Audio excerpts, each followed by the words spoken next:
Hello, everybody, and welcome to the virtual half of this week's lecture.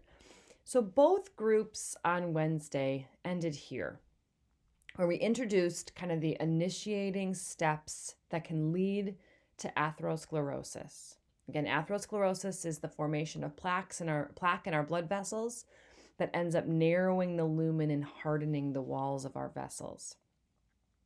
So, in all cases, if you have a healthy, intact endothelium, that really protects the walls of our blood vessels from the steps of atherosclerosis. The release of nitric oxide and prostacyclin really helps to prevent LDL and monocytes to even getting close enough to start to move into the walls. So the process of atherosclerosis has to start with some kind of damaging agent. So on Wednesday, we really went through all the risk factors for cardiovascular disease, and they really do feed into the actual causes of endothelial damage. High glucose, high amounts of circulating LDL, the components of cigarette smoke, high pressure, inflammatory mediators. These damage endothelial cells and make them less effective at producing nitric oxide and prostacyclin, leaving the walls of the blood vessels vulnerable. When the walls of the blood vessel is vulnerable, it allows LDL to pass through the endothelial cell layer. When it passes through, it becomes oxidized, so now it's a more reactive lipid. Monocytes adhere and migrate across the endothelial layer. As soon as the monocytes leave, they become macrophages and they start to phagocytize the LDL. If I can draw your attention to the very bottom here, I have written that, once the macrophage phagocytizes the LDL, it becomes a foam cell, and you can see the image of our foam cell here. Now, I mentioned, the foam cell is actually white in color and would be physically visible. So this collection of foam cells, as it starts to collect in the wall, is referred to as a fatty streak, the first visible sign that you're on the steps to forming atherosclerosis. The presence of foam cells does not mean you have atherosclerosis yet. This is just the first visible sign that you are beginning the process of developing mature plaque in your blood vessels. So let's move on to the second panel, and let's kind of begin where we left off, right? In the progression of this disease, we now have foam cells that are in the tunica media. So let's draw some foam cells in here. So foam cells, again, are macrophages that have the LDL inside. So I'm going to put the green circles within to show that these macrophages now have a lipid core, and they're in the tunica media. So I'm just going to put a few smooth muscle cells around there. So this is sort of kind of laying the groundwork from panel 1 to panel 2. Now let's add in what happens next. The foam cells release cytokines. And cytokines are agents that can talk to other cells around them. They release cytokines that talk to the vascular smooth muscle cells, and it causes the vascular smooth muscle cells to proliferate and migrate. What that means is you grow more and they start to move. So if we write these in as steps, and this is kind of listed for you below, foam cells release cytokines.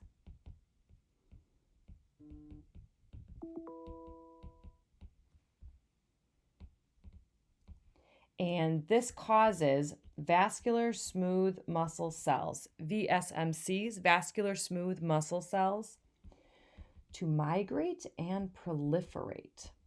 They're going to be on the move, folks. Migrate and proliferate. So let's draw in vascular smooth muscle cells that are kind of starting to grow and move. By that, I mean we're going to get additional layers here. So we're going to start to get some extra vascular smooth muscle cells, but not only out, they're going to start to move into the lumen of the vessel. So add a few vascular smooth muscle cells moving in. We could even show that this, the first panel isn't done, so we could even draw in a monocyte trying to cross that barrier, kind of show that everything that's happening in panel 1 is still happening here, right? We're collecting more monocytes as we go, but as that's happening, now we're also starting to have the vascular smooth muscle cells migrate and proliferate. The vascular smooth muscle cells in this environment begin to produce collagen. So the vascular smooth muscle cells start to produce collagen as they're kind of growing into the lumen. And collagen is really what we're talking about when we talk about a scar. Like we're starting to scar this thing down. In most cases in pathophys, when we start talking about scarring, we're talking about fibroblasts moving in. But it's kind of unique to this story that it's actually the vascular smooth muscle cells that produce the collagen. Another way of saying that is extracellular matrix, ECM, which I think is how it's listed in your notes. ECM is extracellular matrix, otherwise known as collagen being deposited.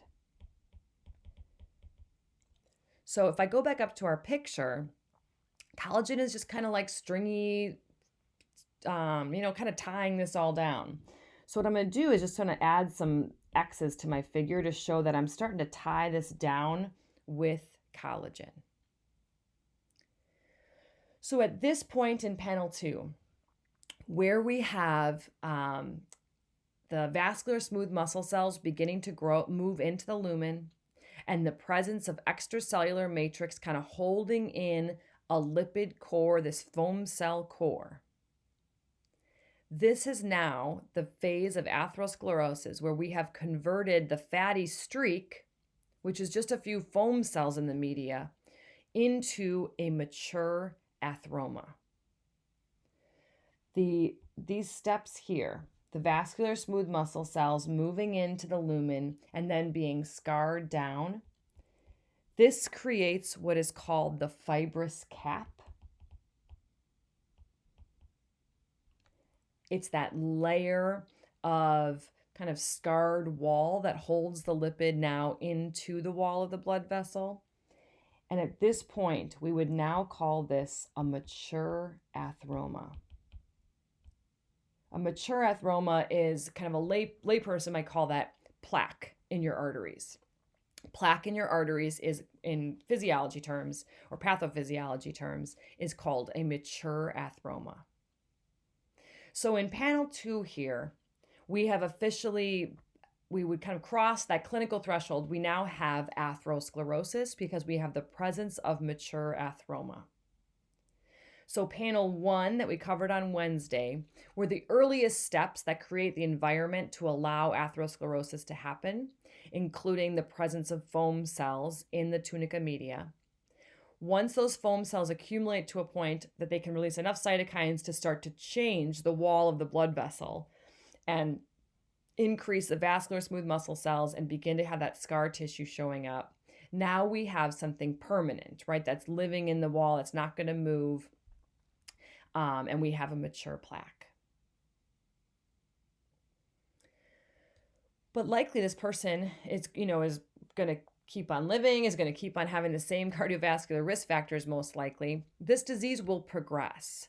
So the third panel would be showing kind of after months and years how these plaques grow, okay? So panel 1 is the initiating agent that creates the environment to allow atherosclerosis to happen. Panel 2 is the components that actually make the plaque, the true plaque. And now we're going to go to panel 3 and talk about how this progresses over time. So as you can see in the picture, I've kind of just almost eliminated the endothelial cells at this point because they really are just getting obliterated and replaced by the presence of the plaque. And I think I mentioned this in lecture, it's very likely this would be occurring on both sides of the vessel. I'm only drawing it on one side so that your picture stays kind of easy to see and manage. So that makes sense.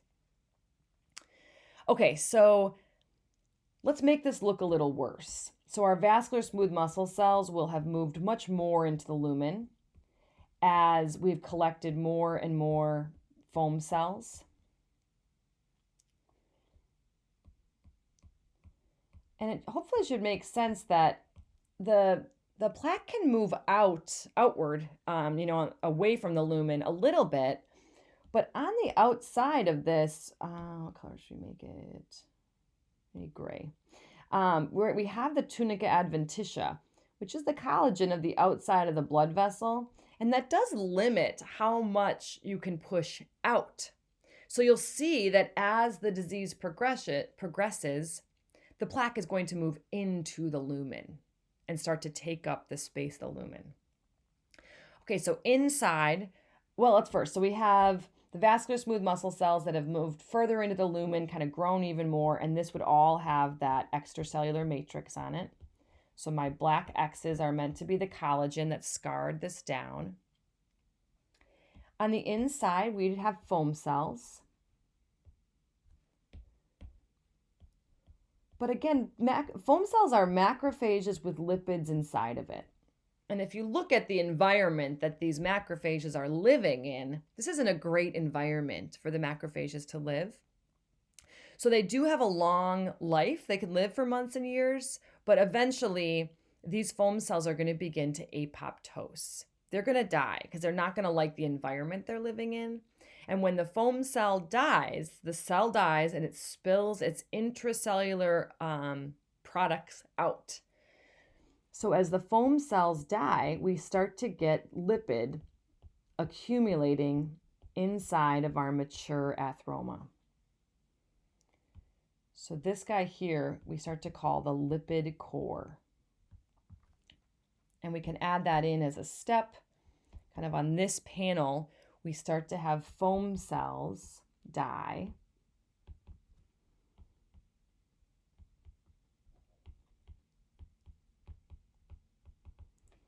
And that releases the lipid that was inside of it out. So lipids, maybe we could say lipids are free. And that creates the lipid core. As I'm looking at your notes, I'm remembering that this bothers students in some years, that we talk about apoptosis happening for foam cells. The death of the foam cells is actually a combination of both apoptosis and necrosis. And so then at the end, when we describe the lipid core, it's often described as a necrotic lipid core. And that's just in the literature in this. And I think because it's a combination, you sometimes hear both terms flipped back and forth. So if that bothers you, like with their apoptosing, going through apoptosis, and then we're talking about it being necrosis, it's truly a combination of both.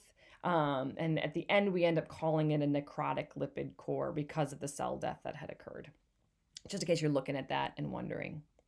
All right, so the lipid core is fats and macrophage debris that is in the center of this. So let's just add a few more foam cells so that kind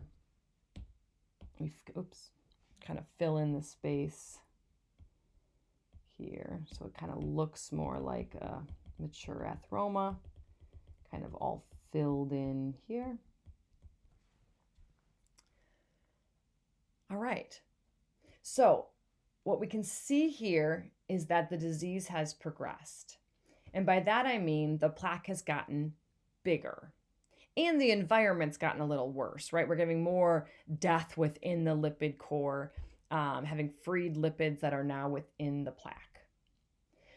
So some things to consider that have gotten worse.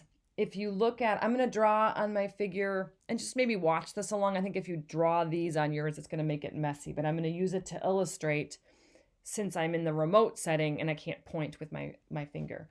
So just kind of watch these drawings versus adding them to yours. So one thing to note is the difference in the diameter when we started compared to when we finished. Right, we've significantly reduced the diameter of this blood vessel. So it's important to think about the blood flow downstream, right? What is this blood vessel feeding? Where is this blood going? Because certainly, maybe we could even say this is in our 20s. Certainly in our 20s, we had a lot more blood flow getting through this vessel than we do now, maybe in our 60s. This is just sort of an estimate. So reduce the total diameter. Also, if you look at the makeup of the wall of the vessel, so the name for this disease is atherosclerosis, kind of gruel and paste that causes hardening of the arteries. All these black X's in the picture, that's scar tissue. This is now a much stiffer vessel. This vessel is going to be less likely to respond appropriately to physiological signals, like when you need to vasodilate. Can you vasodilate in all this muck? I mean, it's a thick, stiff wall. It's not going to move in and out when you need it physiologically. So it's less responsive to the needs. And as we start talking about diseases that happen because of atherosclerosis, it should make sense that a lot of times the symptoms come when we have increased cellular metabolism, when we have increased need of oxygen delivery. And the vessel is so hardened down and the diameter is so small that we're unable to increase blood flow when we need it. And then we start to get the symptoms of atherosclerosis, or the symptoms of insufficient blood flow. So that's the first thing to appreciate, just the loss in diameter as the plaque moves into the lumen. The next thing to notice, and I'm just going to erase my little diameter markers here. The next thing to notice is, or to think about maybe I should say, is how this might impact blood flow through the vessel. So here at the beginning, right, we have nice laminar flow. Laminar flow is that really fast, straight shot of blood through the blood vessel. As you can see the disease progress over time, right, what's going to happen to this laminar flow? We're going to start to run into some trouble because the walls of the vessel are moving in to the point where when you get to a plaque that's moved into the vessel, you're going to get all kinds of turbulent flow, because the walls aren't nice, parallel, smooth surfaces. You're going to see a lot of turbulent flow around the plaque. What happens here is this is part of the reason that the disease, I've lost my word there. The disease got stuck and just wouldn't come out. The disease doesn't, or the disease continues to progress. Once you start getting turbulent blood flow, well, this is a cause of endothelial cell damage. So if there was any healthy cells around here, they're getting banged and rocked by all the cells flying through. And you can see this would further damage into the blood vessel wall and accelerate the growth of more atherosclerosis. We will also talk about the effect of this turbulent blood flow on the plaque itself. That by having blood banging into this plaque on a repeated basis could possibly actually rip off the fibrous cap or disrupt the fibrous cap. Now, what would happen if, a surge of blood comes by and it's turbulent, it's rocking into this plaque and it rips it open? Well, maybe I could just erase a little section here. If this thing pops open, what's going to happen? There's nothing holding this necrotic lipid core into the center, and it's going to spill out into the blood. The center of an atheroma is extremely thrombogenic. This is going to immediately activate platelets to get a platelet plug. So I'm going to very grotesquely draw a platelet plug as just a big, huge clot that could form here. And that would form very suddenly because of the exposure of blood products to the necrotic lipid core. So if we have a situation where we disrupt the plaque, where it breaks open or loose, that is going to cause a blood clot to form. And holy smokes, what's going to happen to blood flow now? We're going to see a sudden change in the ability to get blood flow through this vessel. So we're going to follow that up in just a minute here when we start talking about some individual cases. But I want to kind of keep that in your mind, that the plaque itself is problematic when it's still in the wall because of the influence on vessel diameter and the changes in blood flow going by it. But we get into real trouble when a situation arises where the plaque is disrupted, and meaning the fibrous cap opens up and the inside of the plaque spills into the blood, and that will cause a blood clot very rapidly because the contents of the lipid core will activate the platelets. So this is the full progression of atherosclerosis. The things I add at the end, right? We don't always end up in a blood clot, and we'll talk about the clinical scenarios where this may or may not happen. But I just kind of wanted to lay it all through for you so you could kind of see how the steps of this disease could make you very vulnerable to that happening.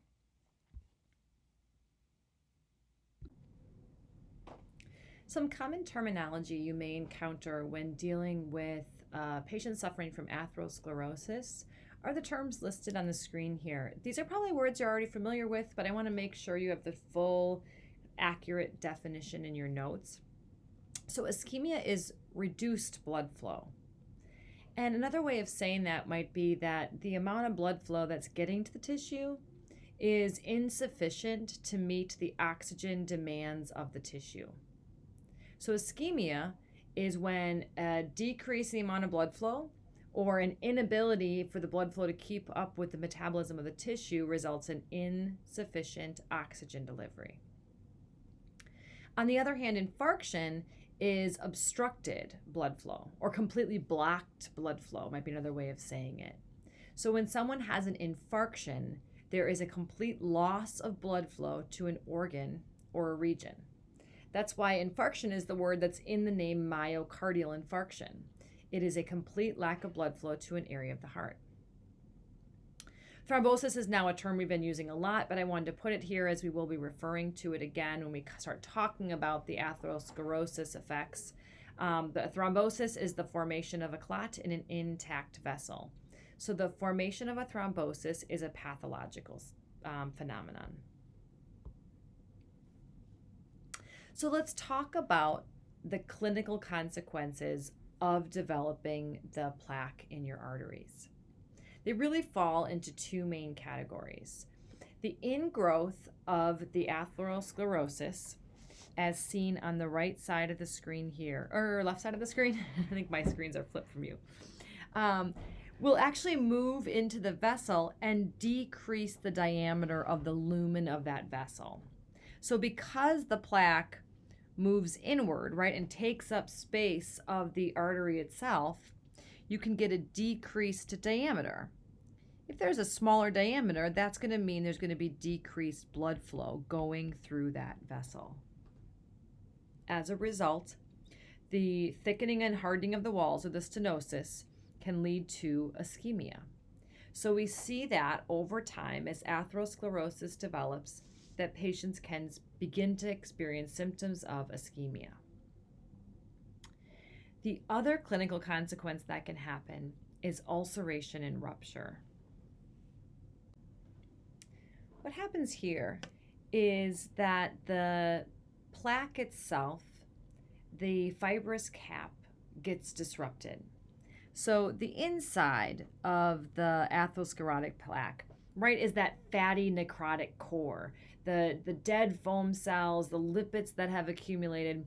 But they, at the time when atherosclerosis is in place, it's really protected from the blood flow because of that fibrous cap. But if the cap ruptures and becomes disrupted, the lipid core spills into the blood.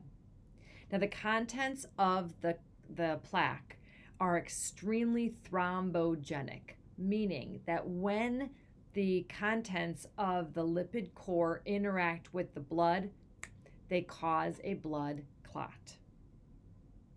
So when you have atherosclerosis, you can rupture your cap, cause ulceration of the plaque, and lead to a sudden formation of a blood clot. Things that can cause the plaque to become disrupted include, sudden changes in blood pressure, where suddenly blood pressure goes really high and you get this big burst of pressurized blood going by atherosclerosis, can possibly lead to rupture, dramatic changes in blood flow.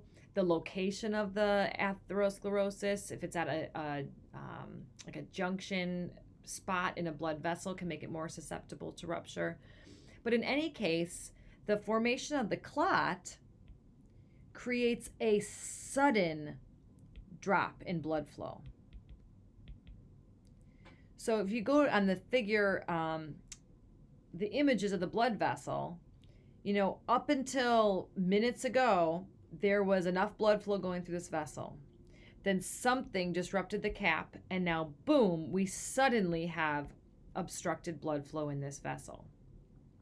So the symptoms in this case would be much more sudden and could be much more severe. Let's look at how this might play out in a case. So a 76-year-old man with a history of hypertension and hypercholesteremia begins experiencing crampy leg pain when walking greater than 4 blocks. Within 4 months, he is experiencing the pain when walking less than 2 blocks.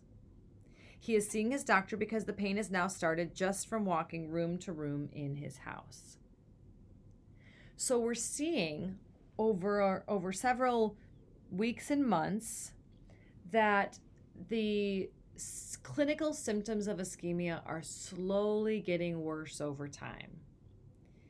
The distance that he is walking before he experiences the pain is becoming less and less, which would suggest that you're having a harder and harder time keeping up with oxygen supply to this skeletal muscle. At even lower amounts of exercise, you're starting to experience ischemia. So where is this pain coming from? I mentioned he's having ischemia. Well, the inability to match oxygen supply and demand is going to cause pain. You're going to have ischemic pain. That is one of the clinical signs of insufficient blood flow to the area. And so then why would it be progressively getting worse? Why could he walk 4 blocks and now just 2 blocks? And now he's just starting to get the pain going from room to room. What's happening inside of this patient's blood vessels? From this description, does it sound like the plaque is moving into the lumen slowly and decreasing the diameter, as in stenosis and ischemia? Or was there a sudden change in blood flow because of an ulceration and a rupture leading to a clot? Hopefully, as you think about that case, it seems kind of obvious that this is an example of stenosis and ischemia. Over 4 months, 2 months, the size of the plaque has increased. It's moved into the lumen, progressively decreasing the diameter, where the patient is having a worse and worse time managing oxygen delivery when that skeletal muscle is active, when the patient is walking. So plaque continues to get bigger because of the same story for why they had plaque in the first place, right? Macrophages and oxidized LDLs are continuing to move in. There's a gradual accumulation of foam cells that can all just slowly grow plaque over time. We see the rate of plaque growth begin to accelerate once it's moved into the vessel, because now that you have kind of an intrusion into the lumen of the vessel, you're going to start to see turbulent blood flow, right? As blood flow tries to go by, you're going to get these eddy currents and swirls. Turbulent blood flow can cause further endothelial damage. And endothelial damage is that first step in the formation of atherosclerosis. So the plaque can elongate and get larger because once it's moved into the lumen, now you've disrupted blood flow and you're creating even more vascular injury. Let's look at the second case study. A 62-year-old man presents to the emergency department with substernal chest pain. He has a history of stable angina. We will define this term in just a couple slides down the road. But stable angina is when you have chest pain in response to a known stimulus. So every time I walk more than 6 blocks, I will start to have some mild chest pain. If I sit down, it goes away. That's what's called stable angina. You do get chest pain. There is some ischemia, but you know the cause. So he's been having that. Now he shows up to the emergency department and he's got intense chest pain. Laboratory tests reveal myocardial infarction that was caused by a blood clot in the right coronary artery. So we talked about the possibility that you can have ulceration and rupture, and that the chance of this happening goes up as you have a greater size of the plaque, because it moves into the vessel and can create turbulent blood flow. Turbulent blood flow can disrupt that cap. The contents of the plaque are thrombogenic, which means that platelets are going to attempt to heal the rupture. We are going to activate platelets, begin the clot, form the clot, and occlude the vessel very suddenly. So with this case, the patient had been experiencing some evidence of reduced blood flow, but it suddenly got a lot worse because there was a sudden change from reduced diameter to a complete infarction. So they diagnosed him as having a myocardial infarction, and he was administered aspirin and heparin. So why both here? Well, aspirin is an antiplatelet. So the aspirin is going to help limit the platelet adhesion.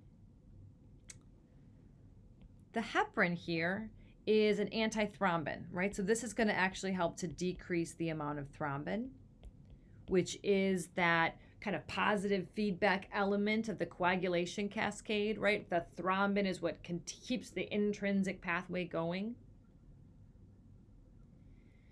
So the rationale here is this patient's had an event. Their atherosclerosis was disrupted. They have an acute clot.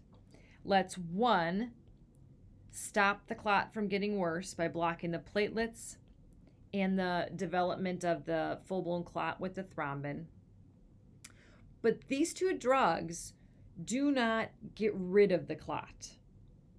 Okay, the goal of these drugs is just to stop the expansion. In many cases, patients will be administered drugs to stop the growth of the clot from getting any bigger, and then they just allow the endogenous tissue plasminogen activator, or TPA, to dissolve the clot. They let the body take care of the clot on its own. That's not always the case. You can administer exogenous TPA, which would actively degrade the clot, but that would be different than what we see here in terms of aspirin and heparin. So I just kind of put this out on a slide so that you can kind of follow the rationale here. Aspirin, again, is antiplatelet, whereas heparin is the anticoagulant. So we're attacking the clot from the two places that it forms, right? The platelet plug and the full-blown clot. We can reduce platelet activation, reduce the amount of active thrombin, with the goal being to prevent clot expansion. So on the bottom of page 49, letters D and E in your note, I believe, it says stable clot and unstable clot. And I deeply apologize, but this is a typo, I think. I mean, it is a typo. It should say stable versus unstable plaque. So can you please change that in your notes? It's not that we're talking about a clot. We're actually talking about the atherosclerotic plaque. So a stable plaque, not clot, is seen here on the left. A stable plaque is less likely to ulcerate and rupture. So it can move into the diameter, but a stable plaque is much less likely to lead to an acute infarction. How it becomes labeled a stable clot is due to the structures of the atherosclerotic plaque. So number one, a stable plaque is more slow growing. So it comes on over a long, long period of time. The fibrous cap, that's kind of this piece here on the image, is thicker in a stable plaque. So a classic finding is a thick fibrous cap, which should hopefully intuitively make sense why that would make a plaque more stable. It's harder to disrupt the cap if it's thicker. And a smaller lipid pool.